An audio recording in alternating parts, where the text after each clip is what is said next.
Some of you will have read a rather wonderful essay by Paul Starr in the March 5th edition of the Republic.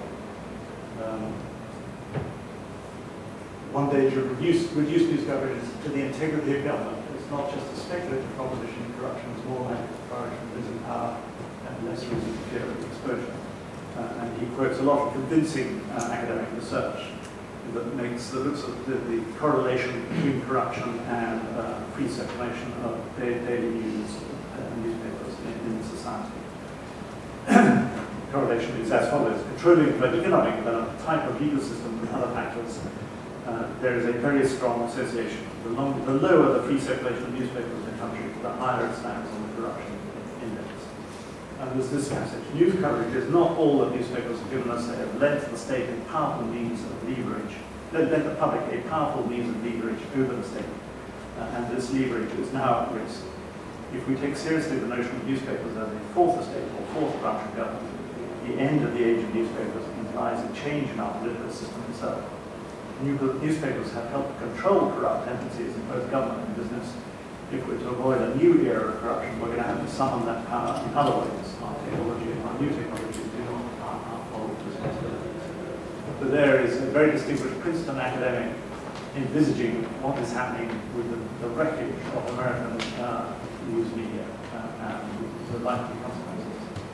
But nearer to home, what will it mean? Well, we know that this deadly combination of recession, technology, falling circulations, and disappearing advertising is hitting first regional and local press and broadcasting. I'm not going to be completely gloomy about this because I've tried to indicate earlier that I think there are fantastically optimistic things happening in terms of local digital communities in ways I've sketched earlier. And I think they're all going to have a powerful role to play. But similarly, this bit of journalism that I just described is going to have to be done by someone. And bloggers have other lives, most of them, and they can't replicate the work of covering power on a systematic basis that needs to be done. And that makes me worry about all those public authorities and courts which will in future operate without any kind of systematic public scrutiny. I don't think our legislators have begun to wake up to this imminent problem. I don't think they've begun to wake up to what's happening. How big is the gap? Well, I've emailed Paul Horrocks, the veteran editor of the Magistrate News, because it's a long time since I worked on a local newspaper.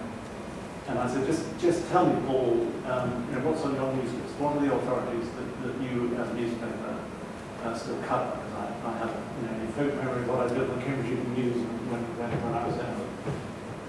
So he just sent me, he said, these are the ones in Manchester that we cover: the General Medical Council, the General Dental Council, the Police Authority, various committees of the Police Authority, the Fire Council, the Associated Greater Manchester Authorities, the Transport Authority, the North West Health Agency, the Strategic Health Authority, the meetings of the main hospital trusts, which are the Pennine, the Children's Hospital, South Manchester, all of Greater Manchester's primary care trusts.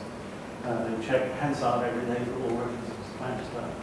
And then on Manchester Council itself, they cover all these committees: the executive committees, the full council, the young children and young persons, the citizenship and inclusion, communities and neighbourhoods, licensing appeals, planning highways, audit committee, children and young people, economy and environment overview and scrutiny committee, health and wellbeing overview and scrutiny, resources and government overview. And that's not even mentioning the courts, the coroners, the inquests, the industrial tribunals.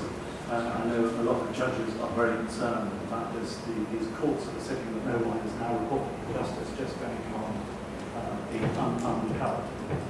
So as we face the collapse, and I think we're not being over-dramatic, of the infrastructure of local news in press and in broadcasting, ITV is wondering whether it can afford to go on covering local news. I think this brings us back to the question of why journalism matters. Who is going to monitor all those when news organisations can no longer to cover them? And I think that raises the question as to whether journalism, this kind of public service journalism, is a kind of utility in itself. And whether losing a newspaper would be like losing one of those vital services, whose meetings the Manchester Evening News does its best to cover, and whether a newspaper is in its way any less important than those bodies.